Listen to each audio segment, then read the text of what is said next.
Hey there, Bruce, and welcome back to Remember 11, Age of Infinity.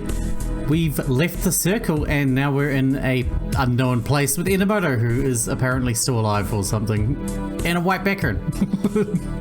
I don't know. The meaning of those words. Oh, fuck. Oh, yeah, what was the... Oh, fuck, I don't remember what the words were. What was the words? Sure, I know. I know. No need to explain, right? You ought to know it already, scum. Yeah, but still, I have no intention of explaining such minor details. It's annoying, and besides, it's not worth wasting my breath to tell scum like you anyway.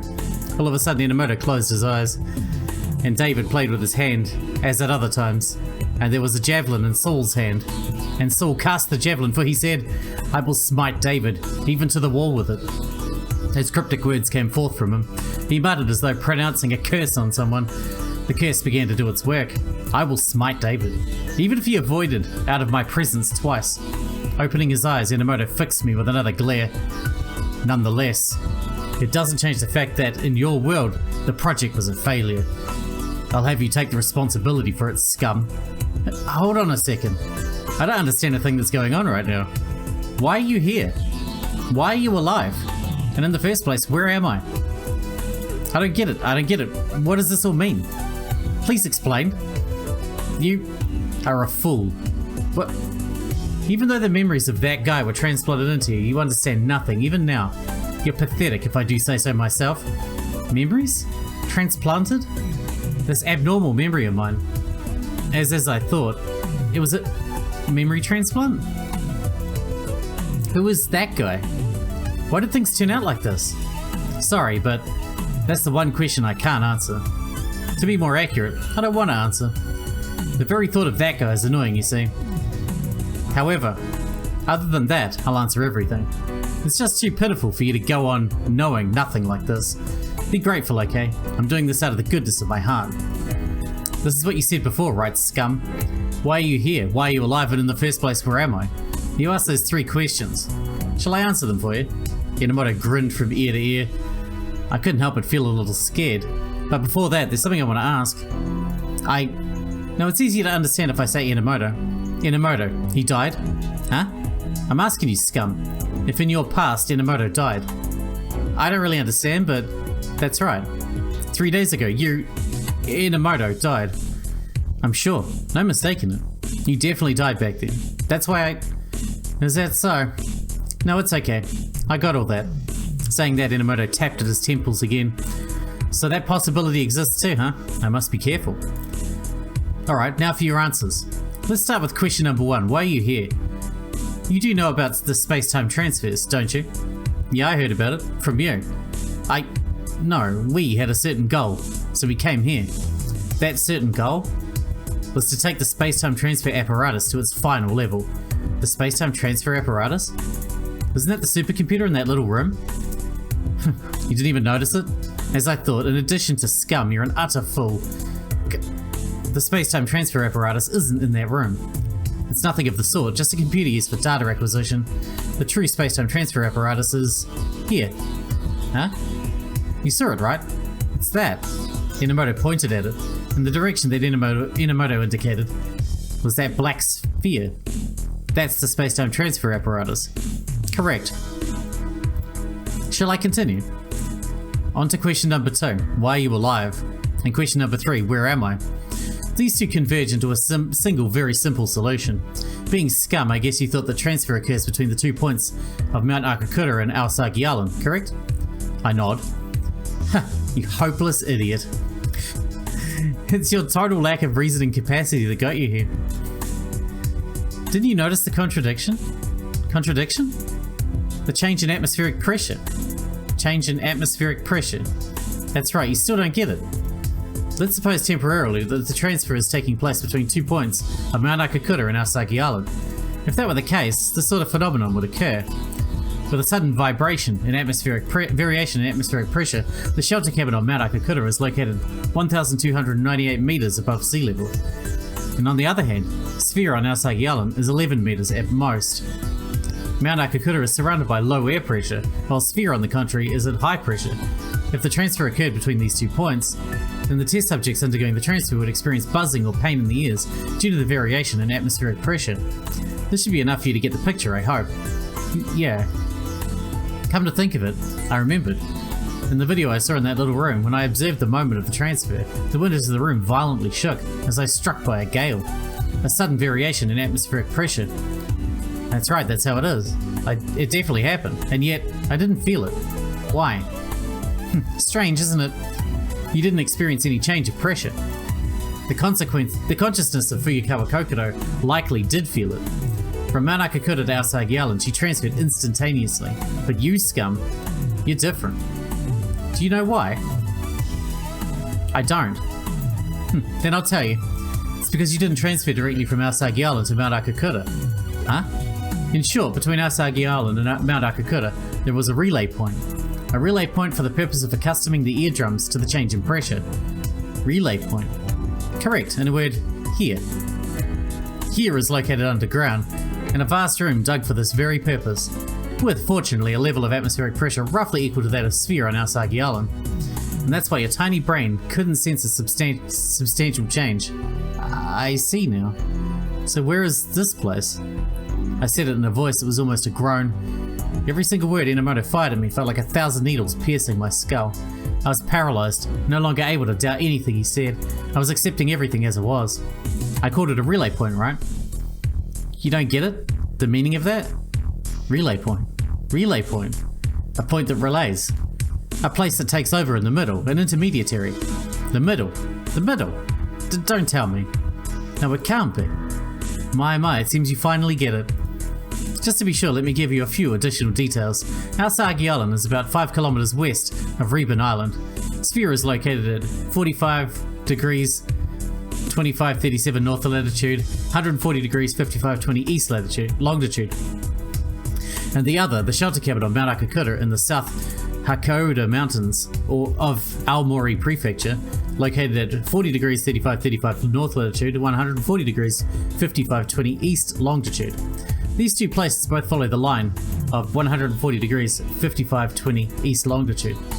And finally here, this place is at 43 degrees 0036 north latitude and 140 degrees 5520 east longitude. The midway point on the line. Yep, I get it, it's in between the two. Correct, it's the exact middle point. These 3 points on the line, yes. Yeah, I get it. Like this, you scum repeated the transfers. I held my head, unable to endure anymore. This is what was happening? The point at 43 degrees north latitude, 140 degrees east longitude. Where in the world is this place? I know you said it's underground now, but fine, I'll tell you. This is Moegi Village, Hiwa District, Hokkaido, the ruins of the abandoned Hotarubi Mine. Hotarubi Mine? You can't mean where Utsumi-san was hospitalized. Good answer, at least your memory seems to be intact. Inamoto suddenly grinned scornfully at me. There's still something I don't understand. The reason I'm alive? Yeah. You truly are a hopeless idiot. Yeah, I know, you keep reiterating that every time we ask any questions. Does it make you feel superior? Do you feel superior now? Good for you. And his dick grew 3 inches that day. Mount Akakura exists in January 2011. Aosagi Island exists in January 2012. If that's the case, don't you think there must be some movement of space and time in order to move through the middle point between these two poles? You don't get it. This, you scum, is the past to you. And to Fuyukawa Kokoro, it is the future. Ah, I groaned. At last I understood. The remaining piece of the puzzle, here and now, it's July 18th, 2011. I am the me that is yet to be murdered. I hung my head crestfallen. I was totally defeated. I hadn't noticed. I hadn't all this time. I fell to my knees, with my hands planted on the ground to support me. The chill from the cold concrete flowed into me, but my mind had been frozen by something far colder than that. I was torn apart. The inside of my head was pure white. I didn't want to think anymore. I was disgusted with everything. Enough, enough, enough. I want to go back. I want to go back. I want to go back. But where? Where can I return to? Please tell me. Tell me.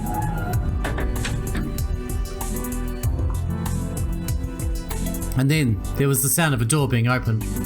And following that, the sounds of someone descending the ladder. Who is it? Is it us? A friend of Inamoto's? At length he finally appeared. The person who came down was me. Yeah, I figured that much. Me who had my shape. It's me from the past. Or whatever. What's going on? What's going on? What's going on? What's going on? What's the meaning of this? The confusion in my head went past its limits. I could no longer comprehend what was what anymore. I couldn't understand. A world that transcended my comprehension. Yeah, come on, it wasn't that. I mean, you could have guessed that, right? Please don't. It's driving me insane. Stop, please. Panic overwhelmed me. It said that if you ever come face to face with yourself, you would fear them. And that was exactly what I felt right then. Is it like in Shadow Memories when you touched yourself, you disappear? I feared everything I saw before me. It was as though reason itself was being ripped apart. This can't be right. This can't be right. This can't be right. This world isn't right. Hey, what is this? The me I saw before me also looked unsettled as he caught sight of me. Why am I here? What happened? Hey, tell me. The me before me asked Enomoto. Enomoto heaved a sigh and shrugged his shoulders. The project, it's a failure. Well, in his world, that is. The me in front brooded for a while, but soon... I see. So that's how it is. He nodded in agreement. So what do we do about him? We can't leave him be. Right, I was just thinking about that. After a while, the me before me proposed something. So what do you think would happen if we killed the me of the future? Let's see. Not much at all. Your body in his world dies. Really, that's all. So that means there'd be no consequences to the present me or you, right? No, none. Well, I suppose it'd be very bad if, for example, you and I arrived at the same result. I see. But you don't feel like there's no point in worrying about that? Don't you think there's no point in worrying about that? It's nonsense. That's right.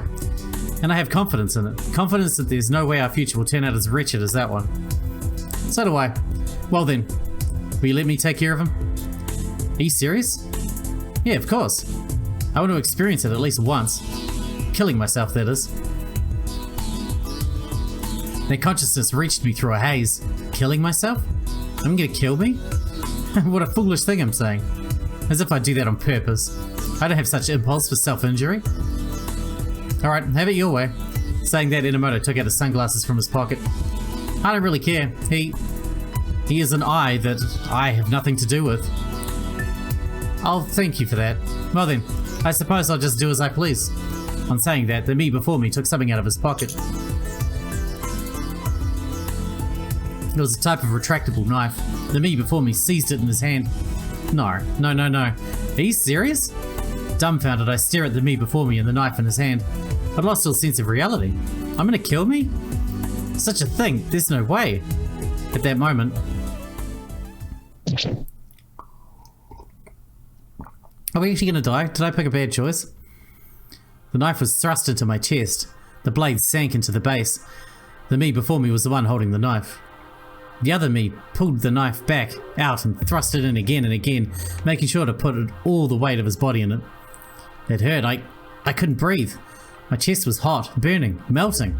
The knife stuck in my chest, burning my body like the flames of hell. My vision distorted. I couldn't stand. I couldn't move. With my distorted vision, I could see my own face before me, full of twisted joy. The one bathing in the shower of my spurting blood, slowly turning red, was me. I screamed in agony, a death cry. Say, somewhere beyond my impaired field of hearing, Enomoto asked the me that was stabbing me, how does it feel? Not bad. The me in front twisted his wrist, digging the knife further into me, and then he ripped it out. Fresh blood overflowed from my chest. My vision was dyed crimson. Not bad at all. It's like drinking the most delicious black coffee the world has to offer. Oh? Just as I thought, nothing beats black coffee. Don't you agree? Yukido? Yukido? Huh? What did you say just now? Indeed. There's no need for impurities. Enomoto? Enomoto? The me before me is Enomoto, and Enomoto is Yukido. What the hell is going on? Has this world gone mad after all? Did it ever exist to begin with? Where in the world? Where am I? And then my consciousness returned to nothingness. I'm guessing I made a bad choice?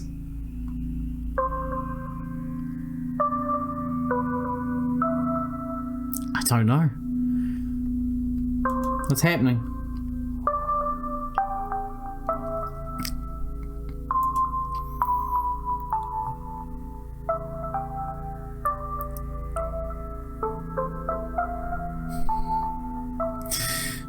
I must know what's happening.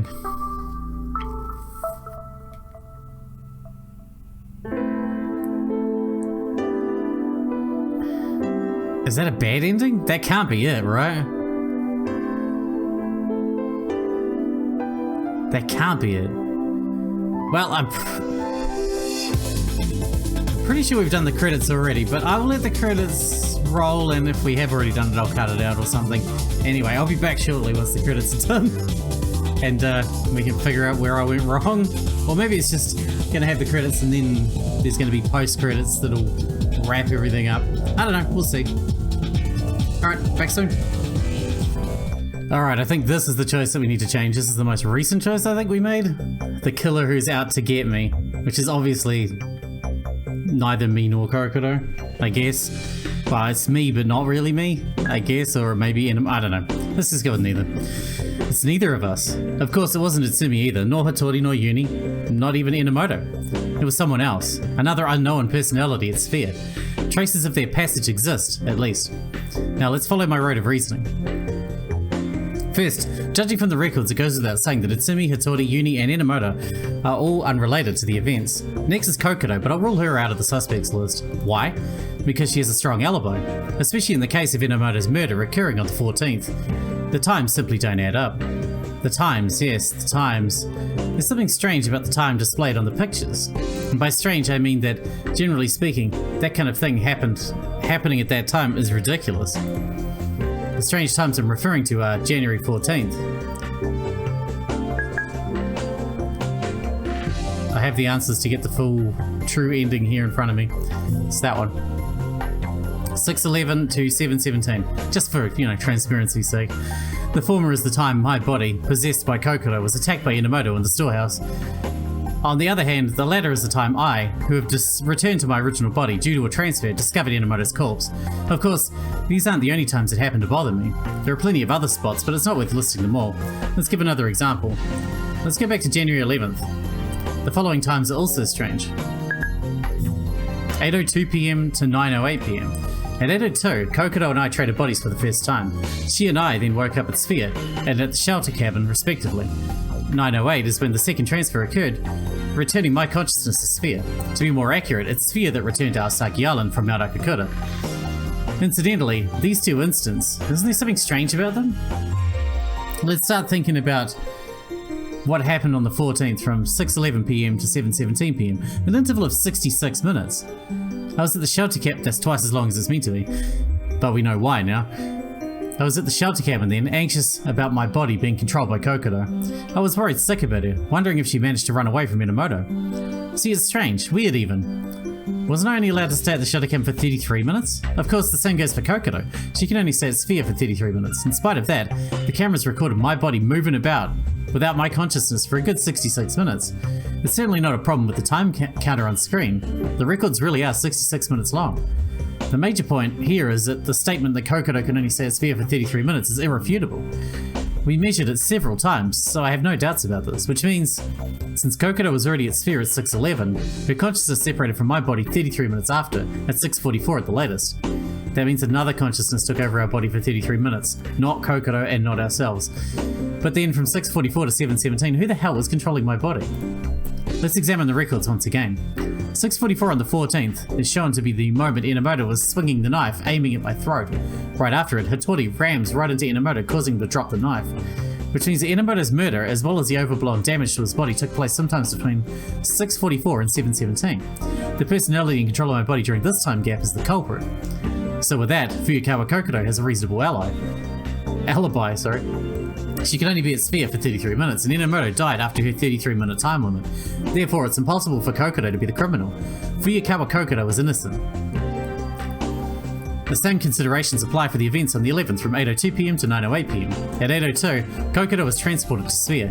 33 minutes after, at 8:35, her consciousness ought to have left my body. As a matter of fact, I woke up at SPHIA at 9:08. From 8:35 to 9:08 again, there's a gap. Thinking about it carefully, this mysterious time lag has accompanied every transfer up until now. At 10:24 on the 11th, for example, at SPHIA, having been transported to Mount Akakura due to the third Due to the third transfer, Kokoro jumped, surprised by the sound of the breaking cups. And then, at 11:30, a fourth transfer occurred, and I regained consciousness in the bathtub. There were no cameras in the bathroom, but there was one in my room. I know the fourth transfer occurred at 11:30 because the camera inside the room recorded Hattori's sudden metamorphosis. I'll touch on the subject of Hattori later.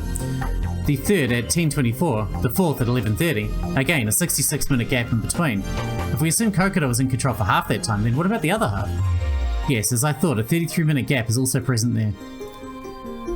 Is any further explanation required? The gap always tags along with our transfers. Nevertheless, my body definitely isn't empty during the remaining 33 minutes. It's very clear that another personality slips into it. A third personality. I can't for the life of me guess who they were. But since the third personality exists, then I can deduce the following. There are 3 exchange points, which we know that from the last ending. We never transferred back and forth between 2 points. We kept going round and round between 3. If not, then I can't explain how the third personality intervened between me and Kokoro. How did we never notice the third point though? We never woke up there. The phenomenon we were dragged into is a space-time transfer. An area at that point in time completely changes places with another area at another point in time. The personality exchange is all about each consciousness simply remaining tied to a fixed place and picking the empty container that comes around. If we assume that another personality exists based on this model, then it'd be logical to think that the transfers do not occur between 2 points but 3. When explained in order, it's like this. Before that, let's define a recurrent concept. From now on, I'll refer to the third personality, shrouded in mystery, as A, or Alpha I guess, an alias, an appellative to call the third personality. Just as my name is Yukiro Satoru and Kokoro's name is Fuyukawa Kokoro, I've decided to name the third personality let's go with Alpha. Furthermore, to simplify things, I make use of the following abbreviations. Kokoro's body equals K's body. Kokoro's consciousness equals Kokoro. The third body, Alpha's body. Alpha's consciousness, Alpha. The space containing the sphere of radius 110 meters centered on sphere area. Shelter cabin, yeah, I get that. And then the third location, whatever that is. The space containing the sphere of radius centered on the third location, the third area. Yeah, okay. The region... yeah, I get it. Let's begin. Despite kind of phenomenon is this annoying space-time transfer. Let's start with removing the time jump from the equation and focusing on the space transfer. Judging from the records, my body is used by us 3 in the following order. Me, Kokoro, Alpha, me, Kokoro, Alpha. Simply said, my body after being operated by me is operated by Kokoro, then operated by Alpha. Then operated by me, operated by Kokoro, operated by Alpha, and so on. Of course, the same kind of thing happens to Kokoro's body and Alpha's body. This time, let's use the point of view of my consciousness and see how I move between each body. My consciousness is always, no matter when, at Aosagi Island. My bound consciousness crawls into an empty container, a body, existing in the area currently on Aosagi Island. If you turn over the above sequence, you get my body, Alpha's body, K's body, and so on. Let's rephrase it to make it easier to follow. In short, my consciousness transfers from my body to Alpha's body and then to Kokoro's body. Then to my body, then to Alpha's body, then Kokoro's body, and so on. Needless to say, Kokoro and Alpha transfer in the same order. The transitions all come down to this. When my consciousness is in Alpha's body, Kokoro is in my body, and Alpha is in Kokoro's body. When my consciousness is in Kokoro's body, Kokoro is in Alpha's body, and Alpha's in my body. When my consciousness is back in my body, Kokoro is in her own body, and Alpha returns to his body. The areas are teleported as follows. When the sphere area is in Mount Akakura, the shelter cabin area is in the third region, and the third area is transported to Aosagi Island. When the sphere area is in the third region, the shelter cabin is in Aosagi Island, the third area is transported to Mount Akakura. When the sphere area is back at Aosagi Island, the shelter cabin area is in Mount Akakura, and the third area returns to the third region. 3 consciousnesses and 3 bodies, 3 regions and 3 areas are tossed around like this. By the way, if you apply the 33-minute rule to it, this is what you get. The time my consciousness controls Alpha body equals the time Kokoro controls my body equals the time Alpha controls Kokoro's body, 33 minutes. The time my consciousness controls Kokoro's body equals the time Kokoro controls Alpha's body equals the time Alpha controls my body, 33 minutes. The time my consciousness controls my body, the time Kokoro controls Kokoro's body, and the time Alpha controls Alpha's body changes at random. This is everything I've discovered about the space-time transfer. This is how the 33-minute time gaps are generated. But there's still something missing. There are still 4 obscure points. Mystery 1. I didn't notice the existence of a third area because I believed what Kokoro had written down. This is what her message said on the 12th. 1:07 PM, transferred to Sphere. 1:40 PM, returned to the shelter cabin. 6:03 PM, transferred to Sphere. 6:36 PM, returned to the shelter cabin. 7:33 PM, transferred to Sphere. In contrast, these are the times I noted down. 1:07 PM, transferred to the shelter cabin. 1:40, returned to Sphere. 6:03 PM, transferred to the shelter cabin. Returned to Sphere. 7:33 PM, transferred to the shelter cabin. The times in Kokoro's message and the ones I measured matched perfectly. That's why I was under the wrong impression. When I'm at the shelter cabin, Kokoro was at Sphere. But that wasn't the case. It was actually always when I'm at the shelter cabin, Kokoro's in the third area. Then, when was Kokoro at Sphere? I was in the third area at the time. Which means, one list of times, either Kokoro's or mine, is incorrect. And the incorrect one is Kokoro's. How do I know this? When I compare them to the times displayed on the records, it becomes pretty obvious. According to the videos, these are the correct times. 12:34 PM, transfer to Sphere. 5:30 PM, transfer to Sphere. Obviously, there are no cameras in the shelter cabin. Therefore, I could only find the times Kokoro transferred to Sphere. But that's enough. Let's compare them with the times transfers to Sphere Kokoro wrote down. The times Kokoro wrote down are 1:07 PM, 6:03 PM, but the actual times are 12:34 PM, 5:30 PM. A systematic error. The times recorded on the message are off by 33 minutes. Because of this, the 33-minute gaps vanish. Though I don't know how this happened. Why did Kokoro commit this error? This is the first mystery. Mystery 2. When my consciousness went into Kokoro's body, I immediately noticed it. I was feeling out of place, and it was simple to understand that the one reflected in the mirror wasn't me. Also, I could freely control her body. I could move, talk, and essentially make full use of my 5 senses. And yet, when I was in Alpha's body, I felt nothing. At least I don't remember anything. It was probably the same for Kokoro. Why? Why did Kokoro and I never observe anything through Alpha's eyes? Walking around, touching anything, eating something, hearing sounds, smelling? Why couldn't we do any of that? My memory simply skip over it and go straight to the shelter cabin, as if Alpha's body never existed. It doesn't make any sense. This concludes the second mystery. Mystery 3. The third is about where and when the third region exists. Where in the world is it? And when was it dragged into the space-time transfer? Aosagi Island, January 2012. Mount Akakura, January 2011. What about the third area? Since Aosagi Island and Mount Akakura exist at different points in time, it's natural to assume the third region exists in the past or in the future. If I can pinpoint its location and time, I'll be able to draw closer to the identity of Alpha. Didn't we already know that? It's precisely in between, both in space and time, I believe, right? Oh, we got that from the last ending, right? So it's halfway between the two in time and also halfway in between the two in space. Mystery 4. The last mystery is about Alpha themselves. Who is Alpha? My consciousness transferred into 3 bodies while chasing after Alpha. However, I never caught up with them. When I finally arrive at the third area, Alpha runs to the shelter cabin. When I reach the shelter cabin, Alpha evades by going to Sphere. If you think about it, Alpha is a very close existence to me, but I can't guess their true colours. Speaking of what I know, it's all the evil they did running around in my body.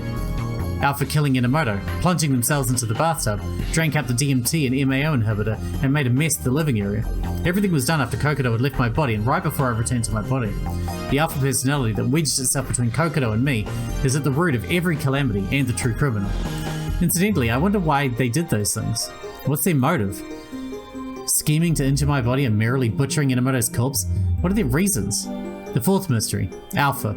Strangely enough, I didn't feel any anger towards this unknown entity. I feel like it must be the us from that time, right? I feel like it. I mean, they're the ones who just butchered us before. Rather, I was fascinated by their mystique. They're scheming to injure my body, but does Alpha really have some sort of goal? About merrily butchering Inamoto's corpse too? Was the person conscious of what they were doing? Whimsical and chaotic, the results of an innocent child at play, I began to realize Alpha's identity, if only vaguely. Uni? Is that what you're saying? Are you saying Uni? At any rate, with this I can say I proved Kokoro in my innocence, right? Let's be relieved about that one. Yet in the corner of my heart, a fragment of discomfort still clung. A feeling I couldn't identify, but it made me feel sick. I can't stop feeling uneasy about Alpha in the third area. I can't afford to lose sleep over it. I have another important errand to run. That is, rescuing the refugees in the shelter cabin. Present time, 4:09 AM. The space-time transfer is approaching, moment by moment. To change the mood, I brew another cup of coffee and gulped it down. I left the cup on the console. A map was next to it. The same map of Japan I saw when I came to this room for the first time. Thinking it might come in useful later, I thrust it into my pocket. The monitors lined up along the wall were reflecting the current situation in every room. Nothing was wrong with the other 3 inmates. After quickly checking on them, I left the dim room. And with that, we need to wrap this episode up here. I feel like the next bit for a while is going to be the same as before, but I might be wrong. I don't know. Are we going to go outside? The card's going to get stuck in the card reader? I don't know. A lot of the bad endings had a lot of the same text before the ending, but then again, that one seemed like a really major bad ending because they had credits and everything, so I don't know. Anyway, we'll wrap this one up here, and we'll be back to see what happens in the third area and not die because I have a guide next time. Thanks so much, Press. See you in the next one.